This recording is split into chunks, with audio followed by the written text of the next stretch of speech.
E a pergunta de número 170 é a seguinte, meus irmãos, vamos lá. De que maneira os que comungam dignamente da ceia do Senhor alimentam-se do corpo e do sangue de Cristo? Vamos ler a resposta juntos? Da mesma maneira que o sangue e o corpo de Cristo não estão física nem carnalmente presentes no, com ou sob o pão e o vinho na ceia do Senhor, mas estão espiritualmente presentes à fé daquele que os recebe, tão verdadeira e realmente quanto os próprios elementos o estão aos seus sentidos físicos. Assim também, os que comungam dignamente do sacramento da ceia do Senhor, neles alimentam-se do corpo e do sangue de Cristo, não física nem carnalmente, mas espiritualmente. Não obstante, pela fé, recebem e aplicam a si mesmos, de modo verdadeiro e real, Cristo crucificado e todos os benefícios de sua morte. Meus irmãos, vamos lá. A pergunta de número 170 e a sua resposta, ela vai partir aqui de dois pressupostos principais. O primeiro é de que, de alguma maneira, Cristo ele está presente na ceia do Senhor. E, em segundo lugar, a ideia aqui, e o segundo pressuposto, é de que, de alguma maneira também, ao tomarmos a ceia, ao nos alimentarmos aqui do pão e do vinho, em certo sentido, que nós veremos mais à frente, nós também estamos nos alimentando do corpo e do sangue de Cristo. Então, qual é o nosso objetivo aqui? É de que, primeiro, saber em que sentido Cristo está presente na ceia, no ato sacramental da ceia do Senhor, e também em que sentido ele não está presente. E, em segundo lugar, é saber em que sentido nós nos alimentamos do corpo e do sangue de Cristo. Em que sentidos nós não nos alimentamos do sangue e do corpo de Cristo. Tá? Então, basicamente, irmãos, esse é o nosso tema. Saber em que sentido Cristo está presente na ceia e de que maneira nós nos alimentamos do seu corpo, da sua carne e do seu sangue. Vamos lá. A primeira referência que a gente tem aqui está em Atos 3:21, que vai dizer assim, ó, ao qual é necessário que o céu receba até aos tempos da restauração de todas as coisas, de que Deus falou por boca dos seus santos profetas desde a antiguidade. Nosso comentarista que a gente usa, que é o Gerardo Voz, vai dizer assim, ó, a natureza humana de Cristo está agora no céu, e lá tem de permanecer até o fim do mundo.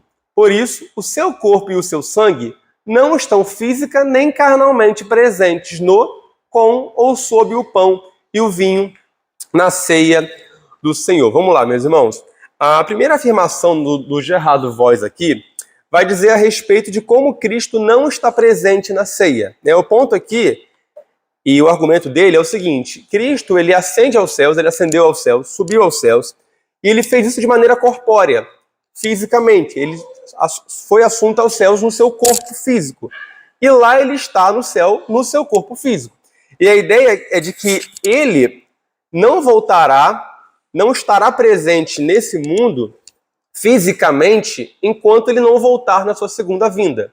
Então o ponto aqui, e é o que ele vai usar lá, o versículo de Pedro lá em cima, lá de Atos 3:21, onde Pedro vai falar aquilo ali, a ideia de que é necessário que Cristo permaneça no céu até aos tempos da restauração de todas as coisas, até o fim do mundo, Cristo vai fisicamente estar no céu. Logo, qual é a conclusão? É de que ele não está presente na terra fisicamente com o seu corpo até a sua volta. Logo, ele não está presente fisicamente na ceia do Senhor. A presença de Cristo não é física, nem literal, na ceia do Senhor. Esse é o ponto, ok? Então, basicamente, Cristo ele não está presente fisicamente na ceia. Nossa segunda referência aqui é Mateus 26:26-28, onde nós lemos no começo, né, o versículo que vai dizer, enquanto comiam, tomou Jesus um pão e, abençoando, o partiu e o deu aos discípulos, dizendo, tomai e comei, isto é o meu corpo. A seguir tomou um cálice, e tendo dado graças, o deu aos seus discípulos, dizendo, bebei dele todos, porque isto é o meu sangue, o sangue da nova aliança, derramado em favor de muitos, para a remissão de pecados. E o Gerardo Zoy vai dizer assim, ó, o corpo e o sangue de Cristo estão espiritualmente presentes à fé da pessoa que recebe a ceia do Senhor, assim como estão o pão e o vinho presentes aos seus sentidos. Basicamente aqui, a ideia do Gerardo Voz agora é mostrar de que maneira Cristo está presente na ceia, né? E a ideia dele é mostrar que, da mesma forma como pão e vinho físico, o alimento em si, é perceptível aos nossos sentidos, é claramente presente aos nossos sentidos, da mesma forma, pela fé, Cristo está presente espiritualmente. A ideia é essa, é da presença espiritual de Cristo. Da mesma forma, do mesmo modo verdadeiro e real, que nós vemos o pão, que nós sentimos o pão, o gosto, cheiramos o pão, da mesma forma, com a mesma veracidade, é que Cristo também está presente pela fé espiritualmente, não fisicamente. Mas basicamente é esse o ponto. E a terceira referência aqui é 1 Coríntios 24 a 26, né, que vai dizer assim, ó: e tendo dado graças, o partiu e disse: isto é o meu corpo, que é dado por vós. Fazei isto em memória de mim. Por semelhante modo, depois de haver ceado, tomou também o cálice, dizendo: este cálice é a nova aliança do meu sangue. Fazei isto todas as vezes que o beberdes em memória de mim. Porque todas as vezes que comerdes este pão e beberdes o cálice, anunciais a morte do Senhor, até que ele venha. E o comentarista vai dizer aqui, ó: quem participa dignamente da ceia do Senhor, alimenta-se do corpo e do sangue de Cristo, não no sentido físico, mas espiritualmente, e todavia de modo verdadeiro e real. Então a ideia aqui é de que nós nos alimentamos não de maneira física, mas de maneira espiritual. Da mesma forma como Cristo está presente não fisicamente, mas espiritualmente, a nossa alimentação aqui na ceia não é física, não é para saciar o corpo, mas é espiritual. Essa é a ideia. Por último aqui, quarta referência, 1 Coríntios 1:11 também, 27 a 29, vai dizer: por isso, aquele que comer o pão ou beber o cálice do Senhor indignamente será réu do corpo e do sangue do Senhor. Examine-se, pois, o homem a si mesmo, e assim coma do pão e beba do cálice. Pois quem come e bebe sem discernir o corpo, come e bebe juízo para si. Quem participa dignamente da ceia do Senhor pela fé, recebe e aplica a si mesmo Cristo crucificado e todos os benefícios da sua expiação. Então, basicamente aqui, o que o Gerardo Voz está dizendo é que há uma relação aqui entre a participação na ceia e as suas consequências, sejam positivas ou negativas, se nós tomarmos de modo digno ou de modo indigno. A ideia aqui é de que uma participação incorreta, né, indigna na ceia, nós veremos mais sobre isso lá na frente, vai gerar consequências negativas, né, e uma participação correta e digna vai redundar em benefícios espirituais para os crentes. Então a ideia é essa. Basicamente, nessas referências, nós vimos que a presença de Cristo ela não é física na ceia do Senhor, corporal, ela é espiritual, que nesse sacramento nós nos alimentamos, não fisicamente também, mas espiritualmente, e nessa participação do sacramento, nós também, ao nos alimentarmos espiritualmente, nós estaremos e é gerado a nós benefícios que também não são físicos, mas são espirituais. Ok? Então vamos para as perguntas de explanação. Primeira pergunta do comentarista do Gerardo Voz vai dizer assim, ó: quais são os principais entendimentos quanto à presença do corpo e do sangue de Cristo na ceia do Senhor? Ele vai dizer assim, ó: há 3 entendimentos principais com relação à presença do corpo e do sangue de Cristo na ceia do Senhor. Vamos lá, irmãos. Os 3 entendimentos principais a respeito da presença de Cristo na ceia são, primeiro, a doutrina católica romana, tá, da transubstanciação. Segundo, é a doutrina luterana da consubstanciação. E a terceira é a nossa posição reformada, que é a doutrina da presença espiritual de Cristo na ceia. Tá? Igrejas reformadas entendem que Cristo está presente ali espiritualmente. Né? Os 3 entendimentos, né, eles são unânimes em afirmar o quê? Que, de fato, Cristo está presente na ceia, verdadeira e realmente presente. E segundo, que na ceia, os que comungam da ceia, eles se alimentam do corpo e do sangue de Cristo. Qual vai ser a diferença e a divergência aqui? Vai ser exatamente no modo como se entende a presença de Cristo na ceia e no modo como se entende a forma como e o sentido em que os crentes se alimentam do corpo e do sangue de Cristo. Basicamente, a gente vai ver ao longo do estudo que a divergência das três linhas de pensamento, né, tá naquela expressão de Jesus, né, quando ele está lá no ato da instituição da ceia, ele vai dizer: isto é o meu corpo, isto é o meu sangue. A ideia de isto vai ser interpretada de maneiras diferentes, né? Então, a ideia é em que sentido isto é o meu corpo, isto é o meu sangue. Católicos vão entender de uma forma, luteranos vão entender de outra forma e os reformados vão entender de outra forma. A gente vai ver isso aqui ao longo do nosso estudo. Então, basicamente, a diferença na interpretação está nessa expressão, isto é o meu corpo. Você vai entender de modo literal, de modo simbólico, essa é a ideia, tá? Então, vamos lá, para a segunda pergunta, para a gente entender exatamente essas questões aqui, desses três entendimentos, né, diferentes. Primeiro, qual é a doutrina católica romana da presença do corpo e do sangue de Cristo na ceia do Senhor? Resposta. A doutrina católica romana, chamada de transubstanciação, foi definida oficialmente pelo Concílio de Trento do seguinte modo: se alguém disser que no Santo Sacramento da Eucaristia permanece, juntamente com o corpo e o sangue do nosso Senhor Jesus Cristo, a substância do pão e do vinho, e negue a maravilhosa e singular conversão de toda a substância do pão em seu corpo e do vinho em seu sangue, restando apenas as espécies de pão e vinho, cuja conversão a Igreja Católica denomina muito adequadamente de transubstanciação, que seja anátema. Concílio de Trento. Aqui é um documento católico, tá? Que nós, obviamente, rejeitamos. Mas, basicamente, aqui, né, a Igreja Católica, ela entende a questão da presença do corpo de Cristo na ceia do Senhor através da chamada doutrina da transubstanciação. A ideia aqui é de que, no ato do sacramento, né, após as palavras que o padre profere, né, isto é o meu corpo, para os católicos, nesse momento, ocorre um milagre, né, uma transformação, né, miraculosa e literal dos elementos pão e vinho no corpo literal de Cristo. Então, para o católico, pão e vinho, ele se torna corpo e sangue de Cristo literais ali.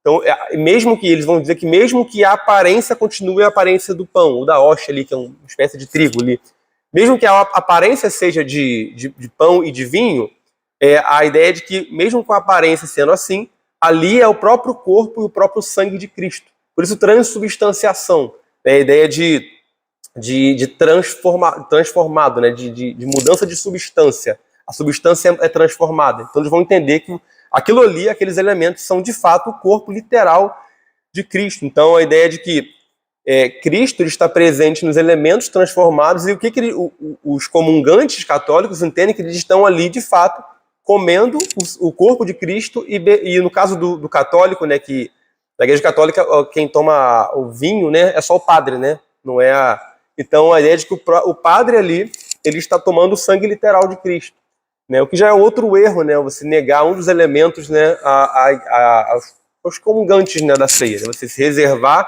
a ceia do Senhor apenas a um dos elementos, né, eles só comem lá a hóstia, né, ali, e não o vinho, que é reservado ao padre ali. Mas, basicamente, a ideia aqui é de que na Igreja Católica, eles entendem que eles estão, de fato, ali se alimentando fisicamente, né, literalmente, do corpo e do sangue de Cristo. E eles fazem isso a cada missa, né? Então, a ideia é de que a cada missa ali, Cristo está sendo oferecido mais uma vez pelos pecados. Então, na Igreja Católica, eles entendem a missa, né, como o mesmo sacrifício da cruz. Então, é como se Cristo estivesse sendo crucificado a cada missa. Eles vão chamar de sacrifício incruento, né, que é a ideia do sacrifício sem sangue. Cristo é crucificado a cada missa, a cada missa. E ali, por meio da administração do sacramento ali, Cristo está ali, de alguma forma, alimentando os fiéis de maneira literal. Então, basicamente, ali eles vão dizer que a missa se repete. O sacrifício de Cristo, melhor dizendo, se repete a cada missa. O que, pra gente, obviamente, é um absurdo, né? A gente vai ver um pouco sobre isso daqui a pouco. Bom? Vamos para 3? Como se pode demonstrar que a doutrina católica romana da transubstanciação é falsa? Vamos lá. Os seguintes pontos são apresentados como argumentos contra a doutrina romana católica.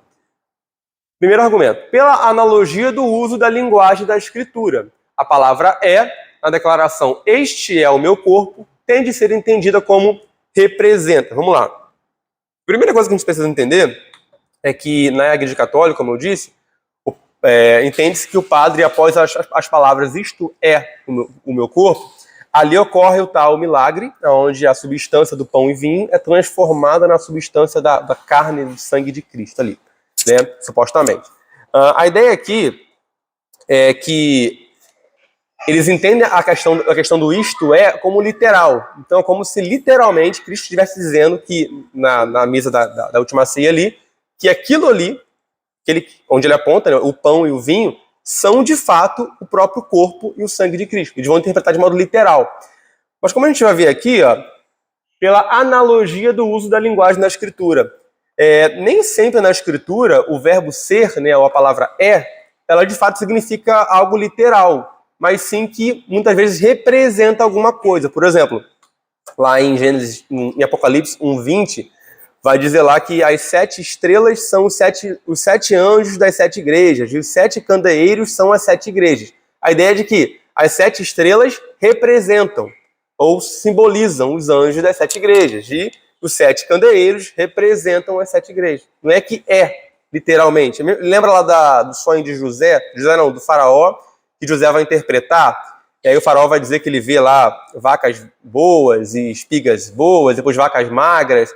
Aí José vai falar assim para ele, ó, as 7 vacas boas serão 7 anos de fartura, e as 7 vacas magras serão 7 anos de fome. A ideia é de que representam. Não é que são, de fato, literalmente, mas que os 7 anos, as vacas representavam os anos bons e as vacas ruins, né, representavam 7 anos de fome. A mesma coisa de Jesus, quando ele vai dizer assim, ó, eu sou a porta, eu sou o pão que desceu do céu, eu sou a videira verdadeira. Não é que Jesus é uma porta, nem que ele é o pão em si, nem que ele é a videira, mas ele representa, ele simboliza.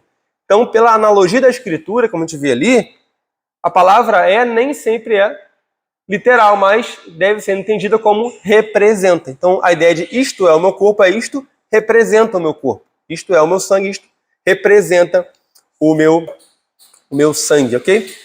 Segundo aqui, a gente vai ver aqui, ó, Paulo refere-se a um dos elementos como pão, mesmo depois de ter sido consagrado na ceia do Senhor. Vamos lá. Eles vão entender ali que depois do "isto é o meu corpo", ali acontece a transubstanciação, de modo que o pão é transformado no corpo e o vinho é transformado no sangue. Entretanto, quando Paulo faz referência à ceia do Senhor, lá em 1 Coríntios capítulo 11, ele vai dizer lá, ele vai chamar o pão e o vinho, mesmo após as palavras de Jesus, "isto é o meu corpo, isto é o meu sangue", de pão e vinho ainda. Paulo não diz que era outra coisa, que mudou alguma coisa. Ele vai dizer assim, ó, examine-se, pois, o homem a si mesmo, e assim coma do pão e beba do cálice. Então Paulo chama os elementos, após a consagração ali, ainda de pão e de vinho. Ele não chama de corpo de Cristo, literal, pelo contrário. Tá? E por último aqui na C, penúltimo, né? A transubstanciação é contrária à razão, porque ensina que o corpo humano de Cristo, embora totalmente presente no céu, pode ainda assim estar presente em muitos lugares diferentes na Terra e ao mesmo tempo. Quando a gente viu no começo, né? A ideia da transubstanciação entende que Cristo ele está presente fisicamente aqui, né? Só que, como a gente viu lá em Atos 3:21, Pedro vai dizer que ele vai estar no céu, ele está no céu fisicamente, ele vai estar aqui fisicamente de novo só quando ele voltar, e não antes disso. Então ele não está presente, ele não poderia estar presente fisicamente em mais de um lugar ao mesmo tempo. Embora, obviamente, Cristo continue soberano, ele é soberano, porque ele tem duas naturezas, ele é a pessoa dele deve ser considerada como um todo, mas o corpo humano dele permanece no céu e só estará aqui quando ele voltar. Logo, ele não está aqui presente na ceia do Senhor, como entende os católicos romanos. E por último aqui, a doutrina da transubstanciação é parte essencial de um sistema de política clerical anticristã, o qual considera a missa como sacrifício e põe virtualmente o sacerdote e sua obra no lugar do Cristo, assim também como objeto da fé das pessoas. Então, basicamente aqui, A Igreja Católica, ela erra porque ela tenta, de alguma forma, repetir aqui o sacrifício de Cristo. Quando eles fazem isso, né? Entendendo que aqui a cada missa, né, é celebrado o sacrifício de Cristo mais uma vez. Então aqui a Igreja Católica erra nesse sentido. Tá? Então, basicamente, aqui a gente viu que a doutrina da transubstanciação é uma doutrina falsa, uma doutrina errônea, né? Por quê? Porque em Hebreus a gente vê claramente, né, que o sacrifício de Cristo ele foi feito de uma vez por todas, ele não vai ser repetido. Então, se a Igreja Católica faz isso, entendendo que a missa ali e a administração do sacramento ali é uma repetição do sacrifício, ela faz de modo pecaminoso, né, e errado, porque Cristo ele se ofereceu uma vez por todas, né, e não precisa mais se oferecer, né, continuamente, né. A ideia é essa, né. E se a gente entender o sacrifício como tendo que ser repetido, né, que segurança que a gente tem do nosso perdão, né, da nossa justificação, né, que se a gente entender o sacrifício de Cristo sendo repetido constantemente, a gente perde a segurança da nossa salvação. E uma vez que a gente entende que Cristo morreu apenas uma vez por todas, e que o sacrifício não precisa ser repetido, isso nos assegura a certeza, né, a segurança da nossa salvação. Tá? Então, irmãos, esse foi o ponto 3. No ponto 4 aqui a gente tem aqui a pergunta. Qual é a doutrina luterana histórica sobre a presença do corpo e do sangue de Cristo na ceia do Senhor? Resposta. Seguindo o ensinamento do reformador Martinho Lutero, o luteranismo ortodoxo ensina que o sacramento do altar é o verdadeiro corpo e sangue de nosso Senhor Jesus, para ser comido e bebido por nós cristãos, sob o pão e o vinho. Vamos lá. Agora a gente entra aqui na questão luterana, né, no entendimento de Lutero, da Igreja Luterana, sobre a questão da presença de Cristo na ceia, né? Os luteranos entendem que Cristo ele também está presente fisicamente na ceia, literalmente falando. A ideia de presença local de Cristo, embora não na ideia da católica da transformação. Eles negam a transubstanciação, eles negam que o pão e o vinho se transformam no corpo de Cristo e no sangue de Cristo, né?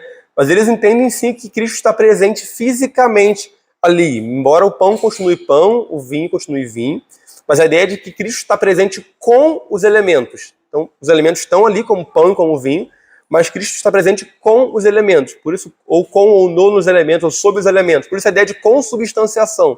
Cristo está presente fisicamente ali. Então eles vão querer na chamada doutrina da ubiquidade, né? Eles entendem que o corpo de Cristo ele pode estar presente fisicamente em vários lugares ao mesmo tempo. Então ele está presente na Igreja Luterana do Rio, depois ao mesmo tempo na Igreja Luterana de São Paulo, e a ideia é de que no ato sacramental da ceia ali, para os luteranos, Cristo está presente fisicamente em mais de um lugar ao mesmo tempo. Como a gente já viu, Cristo ele tem o seu corpo no céu, e segundo Atos 3:21, ele voltará à terra no seu corpo somente na sua segunda vinda, né? E não antes disso.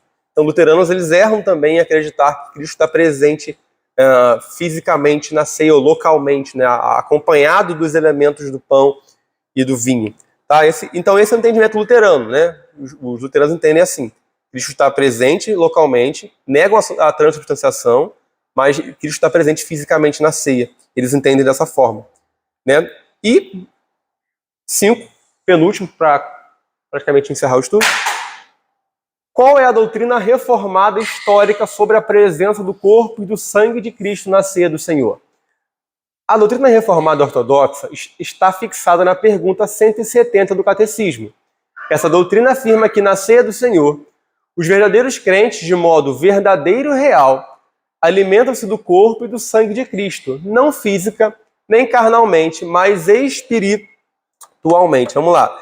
A doutrina reformada, ela vai entender, e a nossa visão, nossa doutrina, né, nossa linha de pensamento, que Cristo ele está presente na ceia, mas não de maneira física, como entendem católicos e luteranos, mas de maneira espiritual.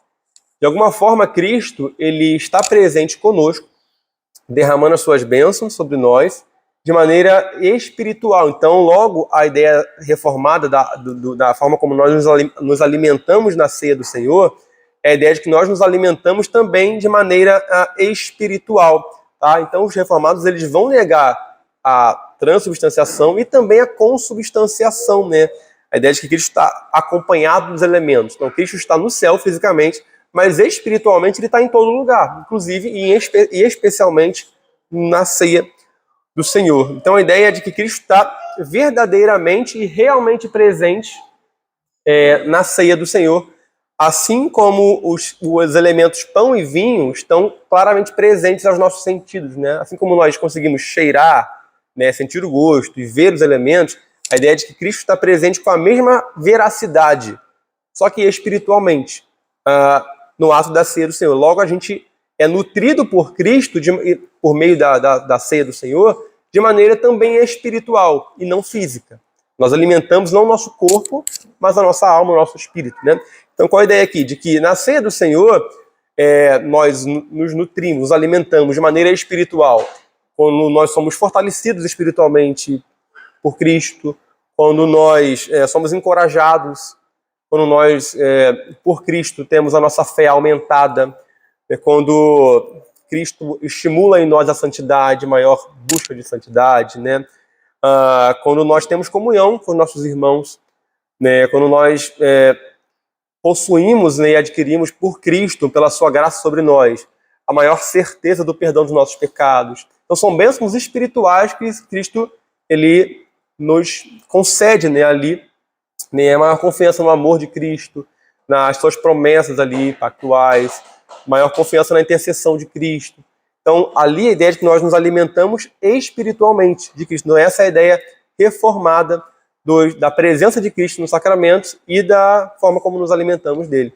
É interessante que quando você vê lá no relato de Gênesis, né, quando Eva ela peca ali juntamente com Adão, você vai ver ali que é interessante que Eva o texto vai dizer que ela toma do fruto, né, ela come, ela dá ao seu marido que come, né? O que vai acontecer ali? A morte espiritual.